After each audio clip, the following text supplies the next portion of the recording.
अस्सलाम वालेकुम नाज़रीन, NBTV न्यूज़ के साथ मैं हूँ ताक़ खलील। नाज़रीन, जैसा कि आप लोग देख रहे हैं, इलेक्शन जो है बहुत अनकरीब होने वाले हैं। इलेक्शन के हवाले से मुख्तलिफ़ सियासी जमातें जो हैं इस वक्त अपने अपने हलकों में जो है वो इलेक्शन कैंपेन कर रही हैं। डोर टू डोर कैंपेन की जा रही है, कॉर्नर मीटिंग्स की जा रही है। इसी हवाले से कोरंगी में भी देखा जा रहा है कि जो इलेक्शन की गहमा गहमी है वो मज़ीद बढ़ती जा रही है वक्त के साथ साथ। तो इसी हवाले से हम आज यहाँ मौजूद हैं कोरंगी में, पाकिस्तान पीपल्स पार्टी के उम्मीदवार हैं। इन्हीं से जानेंगे कि क्या मामलात हैं, क्या हल्के में मामला चल रहे हैं, क्या जो है वो इनकी तरफ से कैंपेन की जा रही है और जो है किस तरह की जो है ये लोगों तक अपना मंशूर पहुंचा रहे हैं।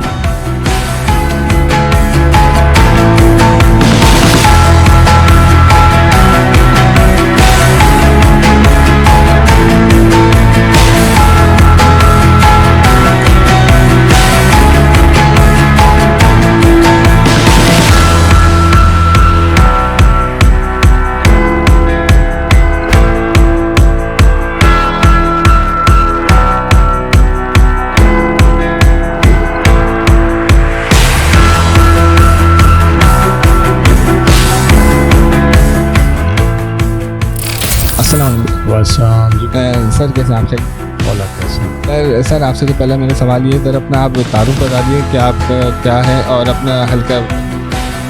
मैं क्या हूँ, मैं फारूक कावान हूँ और मैं अपनी दूसरी इनिंग यहाँ खेल रहा हूँ। एक अल्हम्दुलिल्लाह मैं एक अच्छा जो है वो अपना कीमत गुजार के आया हूँ। तो यहाँ मेरे पास टिकट है PS 95 से, पाकिस्तान पीपल्स पार्टी का, और मैंने 2018 में जब अर्ली रिटायरमेंट ली है तो उसके बाद से मैं पार्टी के साथ मुंसलिक हूँ। पहले इलेक्शन लड़वाता रहा हूँ, अभी इलेक्शन लड़ रहा हूँ। दुआ करें। सर आपसे ये पूछना चाहूँगा कि जो आपका बेसिकली PS 95 है, इसमें कौन कौन से एरियाज़ हैं या कौन से छोटे इलाके बड़े इलाके? देखिए, ये बेसिकली कोरंगी है और इसमें जो 4-5 यूसीज़ हैं, तो युमाबाद है, कंटोनमेंट है कोरंगी का, बेटाई कॉलोनी जिसे कहते हैं, चक्राकोट है, क्रिश्चियन टाउन है, उसके बाद दारुसलाम है, अल्लाहवाला टाउन है, अलवासे है, मेहरान टाउन है, ज़िया कॉलोनी है, लखनऊ कॉलोनी है।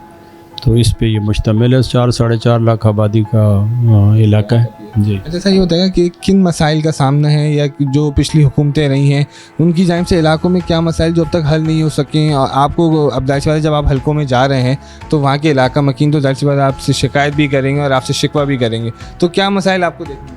नहीं, देखें, इलाका मकीन हमसे शिकायत इसलिए नहीं कर सकते और न वो करते हैं, क्योंकि इससे पहले जो लोग रहे हैं उन्होंने कुछ किया नहीं, तो वो हमारे कम अज़ कम डिस्क्रेडिट पे नहीं जा रहा।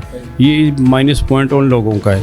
हमें चूँकि ये थोड़ा सा बीच में मौका मिल गया है कि कोरंगी का टाउन भी हमारा है और उस टाउन के तवज्जुह से यहाँ जो स्पेशली मेरा इलाका है या कोरंगी टाउन, उसमें बहुत ज़्यादा जो है वो डेवलपमेंट के काम हो गए हैं। तो वो होने से हमारा एक फेस बन गया है कि पीपल्स पार्टी जो है वो अगर इक़्तिदार में आएगी, जो कि इंशाल्लाह आएगी, तो हमारे सारे मसाइल जो है ये हल करेंगे, क्योंकि ये लोग एक जज्बा लेके आए हैं, इनके पास विल है, स्किल है, तो इंशाल्लाह ताला ये मसाइल हल हो जाएंगे। हमें ये प्रॉब्लम ज़रूर है कि इस इलाके में अगर कोई लग के 5-7 साल भी काम करे तो इतने मसाइल हैं कि वो शायद हल करने में वो वक्त कम हो जाए और मसाइल ज़्यादा हो, बहुत ज़्यादा। कौन से मसाइल आपको अभी देखने में जब इस बार आपका कहना टाउन भी, आपका जो नईम शेख साहब टाउन चेयरमैन है वो भी आपके अपनी पाकिस्तान पीपल्स पार्टी के काम कर रहे हैं, नज़र आ रहे हैं लोगों में कि हाँ एक काम किया जा रहा है, इलाके के मसाइल भी हैं। तो किन मसाइल का आपको भी अक्सर देखा कि आप खुद विजिट पे होते हैं, जब इलेक्शन का नहीं था आप खुद भी विजिट पे होते हैं, तो किन मसाइल को सामने देखने में आया कि कौन से मसाइल आपको लगा कि हाँ जो इंफ्रास्ट्रक्चर है, पानी का मसला है, कचरे का है, सड़कों का है? नहीं, हर वो बुनियादी ज़रूरत जो कि लोगों को मिलनी चाहिए उसकी यहाँ पे कमी है। कोई रोड नहीं है, कोई सड़क नहीं है, कोई सीवरेज नहीं है, हर जगह पानी की कमी है और हर गटर जो है उसका मुंह खुला हुआ है, उस पर ढक्कन तक नहीं है। यहाँ बिजली बहुत दूर की बात, गैस बहुत दूर की बात, ये तो कोई घर से बाहर कदम नहीं रख सकता, इतने बुरे हालात हैं। इवन के जो प्राइवेट सोसाइटीज़ हैं यहाँ पे, उनके साथ भी इतने सारे मसाइल हैं कि जी वहाँ उनके पास पानी नहीं पहुँच रहा, उनके पास बाकी सहूलतें नहीं पहुँच रही। तो जो अदरवाइज़ हमारा टाउन के हिस्से में जो चीज़ें आई हैं, वहाँ तो सिर्फ अगर हम कचरा ही उठाना शुरू कर दें तो मेरे ख़्याल में उस पर काफ़ी वक्त लग जाएगा।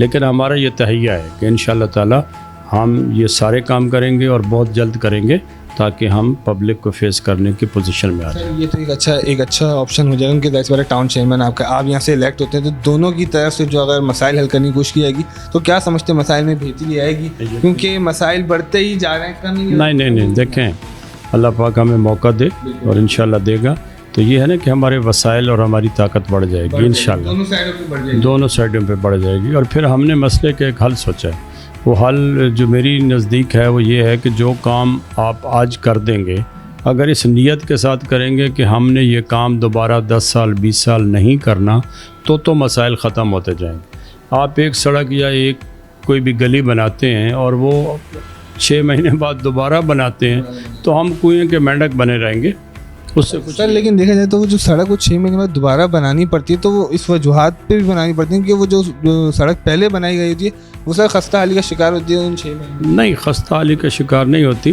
बेसिकली वहाँ कंप्रोमाइज़ हो जाता है। देखें ना, वहाँ बहुत सारे इसमें इश्यूज़ हैं, बहुत सारी इसमें किकबैक्स हैं, बहुत सारे कमीशन हैं।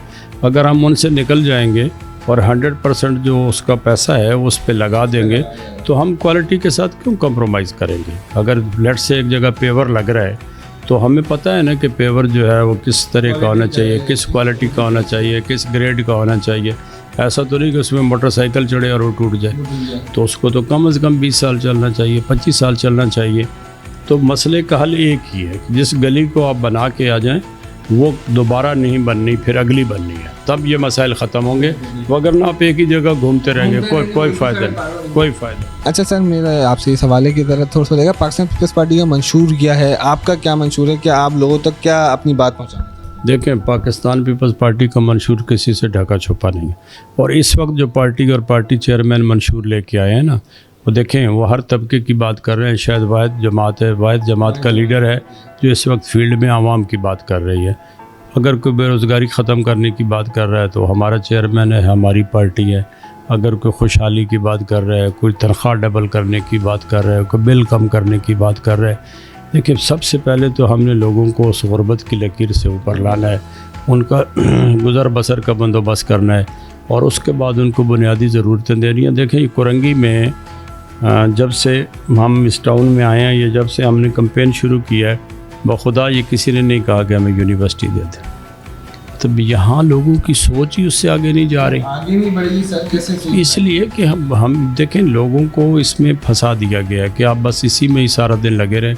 घर में जाएं तो पानी ना हो, चूल्हा जल ना रहा हो, और पानी बजाय इसके कि गटर से बैक आपके घर में कर रहा हो, तो आप ये बातें कब सोचेंगे कि यूनिवर्सिटियाँ बने, हॉस्पिटल बने, या आपको कोई और बड़ी सहूलत दी जाए? पूरे मेरे हलके में इसमें 95 में एक खेलने का ग्राउंड नहीं है किसी बच्चे के पास। बच्चे कहाँ जाएंगे सर? कुछ भी नहीं। अब बच्चों को देखें, वो कभी नदी में जाके खेलना शुरू कर देते हैं, कभी वो कर देते हैं। इन फ्यूचर प्लान है ग्राउंड्स? और ग्राउंड क्या, हम इंशाल्लाह स्टेडियम भी निकाल के देंगे। अब सरकार की ज़मीन इसलिए तो नहीं है ना कि लोग उस पर 2 नंबर खाते चढ़ा लें, कब्जे करें उस पर, कर लें, तो वो इसी पर्पज़ के लिए है ना कि अवाम की प्रॉपर्टी। सर देखा, सिंध गवर्नमेंट मुख्तलिफ अदवार में जो है वो लोग NGOs और इन सबको प्राइवेट पार्टनरशिप के तहत लोगों को NGOs को प्रॉपर्टीज़ फराहम करती गई है कि वो बच्चों के लिए, इलाका मकीनों के लिए करते जाएं, काम करें, उनके लिए खेल कूद की सरगर्मी। तो आपका कोई देखिए, यहाँ 100% आप किसी को भी दे सकते हैं, कोई भी अडॉप्ट कर सकता है। तो ये पब्लिक पार्टनरशिप के साथ अगर हो जाएगा तो हमारे भी मसाइल घट जाएंगे, लोगों के भी मसले हल हो जाएंगे।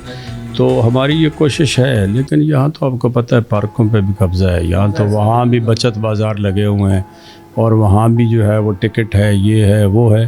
तो ये चीज़ें चूँकि यहाँ जो लोग रहे हैं बेसिकली उनको वोटों की ज़रूरत नहीं थी, वो अपना बैलेंस कहीं और से पूरा कर लेते थे। तो चूँकि हमारे पास और कोई ऑप्शन नहीं है कि हम लोगों के पास जाएं, लोगों से वोट लें, तो हमारे लिए तो मजबूरी है कि हम ये सारे काम लोगों को करके दें, और इंशाल्लाह ताला करेंगे। अच्छा सर, मेरा आपसे सवाल है, आप इलेक्शन जीतते हैं, बिल्कुल इंशाल्लाह जीतेंगे, तो क्या प्लान है, क्या स्ट्रेटजी बनाई है इलेक्शन जीतने के बाद? किस तरह जो है वो अपने हल्के में आप विजिट करेंगे, देखें, या दूसरी सियासी जमातों की तरह जो है वो बस इलेक्शन जीतने के बाद? नहीं, इंशाल्लाह इस दफ़ा ये तजर्बा बड़ा मुख्तलिफ होगा। और मैं ख़ुद आया हूँ, मुझे किसी ने धक्का तो नहीं दिया ना, मैं ख़ुद यहाँ आया हूँ, और आया ही इसीलिए हूँ कि अल्लाह पाक ने अगर मुझसे कोई काम लेना है तो मैं वो ज़रूर करूँ। और इंशाल्लाह अल्लाह पाक मुझे इस काबिल करे। मैं तो बार बार कहता हूँ अल्लाह मेरी लाज रखे, मेरे लफ्ज़ों का भरम रखे। तो इंशाल्लाह ताला इलेक्शन जीतने के बाद मैं अक्सर तकरीरों में भी कहता हूँ कि जश्न का फ़तह जो जश्न फ़तह है वो तो मनाएं या न मनाएं, लेकिन एक लिस्ट ज़रूर बनाएंगे कि हमने लोगों से कितने वादे किए हैं। देखें 7 मई को हमारा इलेक्शन था बलदियाती, अल्लाह पाक ने हमें कामयाब किया। हमने इस यूसी में या जहाँ जहाँ भी लोगों के साथ जो भी हमने कमिटमेंट की कि हम ये कर लेंगे, तो उसमें से हम 60-70% करने में कामयाब हो गए अल्हम्दुलिल्लाह। तो अल्लाह पाक हमें ये अगला चांस भी दे और इंशाल्लाह ताला ये हम तो खुद आपको देखते रहते हैं, नईम शेख साहब के साथ जो टाउन चेयरमैन है करेंगे, उनके साथ आप खुद विज़िट पे निकले होते हैं, खुद आवाम के मसाइल सुन रहे होते हैं। देखें अगर आवाम ने आप पे एतमाद किया है तो किसी के एतमाद को ठेस पहुंचाना, या आवाम ने वोट एक अमानत की शक्ल में आपको दिया है उसमें ख़यानत करना, तो मेरे हिसाब से तो इसका कोई मकसद है नहीं, वरना हमने ये इंशाल्लाह ताला करना है। यकीनन ये भी हमारी खुशबख्ती है, अच्छा टाउन चेयरमैन हमें मिला है जो सारा दिन भागता रहता है और हमें भी अच्छा खुद देखा, हम विज़िट पे गए, अच्छा लगता है, हमें भी अच्छा लगता है कि एक डेडिकेटेड हमें बंदा मिल गया है और जिसको और कुछ नहीं है सिवाय इसके कि वो लोगों के रास्तों से रोड़े हटाए। तो इंशाल्लाह ताला हम उसके साथ खड़े हैं, उसके पीछे खड़े हैं, अल्लाह पाक बेहतर करे। सर बस आखिरी सवाल आपसे करूँगा कि मुख्तलिफ सियासी जमातें एक दूसरे पे इल्ज़ाम तराशी करनी कि हमारे कारकुनों को शहीद किया गया, हमारे कारकुनों को शहीद किया, इस हवाले से थोड़ा सा बताएं कितनी सदाकत है, या क्या ये करना सही है कि किसी कारकुन को शहीद किया जाए, वो भी तो इंसान है। नहीं देखें, पहले तो मैं तो वो शहीद करना तो बहुत दूर की बात है, हमारी कम अज़ कम पार्टी की सियासत जो है वो तशद्दुद की सियासत है ही नहीं, पहली बात तो ये। और दूसरी बात ये है कि इल्ज़ाम तराशी भी कम अज़ कम मुझे तो अच्छा नहीं लगता कि आप दूसरे को चोर चोर कहते रहें, बजाय उसको चोर चोर कहने के आप अपना जो भी है वो बता दें कि मैंने ये करना है या मैंने ये किया है। तो दूसरों के इल्ज़ाम तराशी से तो कोई फ़ायदा होना नहीं।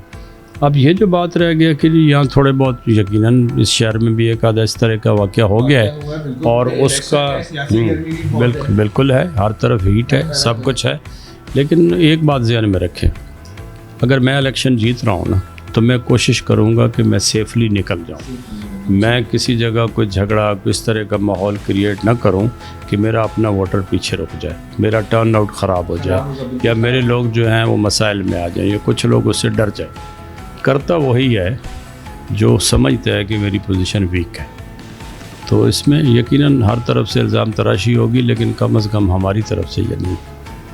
ठीक है सर, बहुत शुक्रिया, जज़ाकल्लाह, बहुत अच्छा लगा आपके साथ बात करके। जी नाज़रीन, जैसा कि आपने सुना यहाँ पे जो है फ़ारूक अवान साहब की ज़बानी उनका कहना यह था कि हमारा मंशूर है और हमारे चेयरमैन पाकिस्तान पीपल्स पार्टी का भी यही मंशूर है कि अवाम के मसाइल जो हैं पहली बुनियाद पे जो है वो हल किए जाए। इनका कहना था कि जो टाउन चेयरमैन कोरंगी भी हैं नईम शेख साहब, उनके साथ भी मिल के अवाम के मसाइल हल करने के लिए दिन रात भाग दौड़ करते रहते हैं। इनसे हमारी ये भी बात हुई, इनका ये भी कहना था कि लोग इल्ज़ाम तराशी, सियासी जमातें इल्ज़ाम तराशी करती रहती हैं, लेकिन उसका बिल्कुल भी ये मकसद नहीं है कि किसी को नुकसान पहुंचाया जाए या किसी की जान ली जाए, क्योंकि अगर ये होगा तो उससे इनका ही अपना वोट बैंक कम होगा।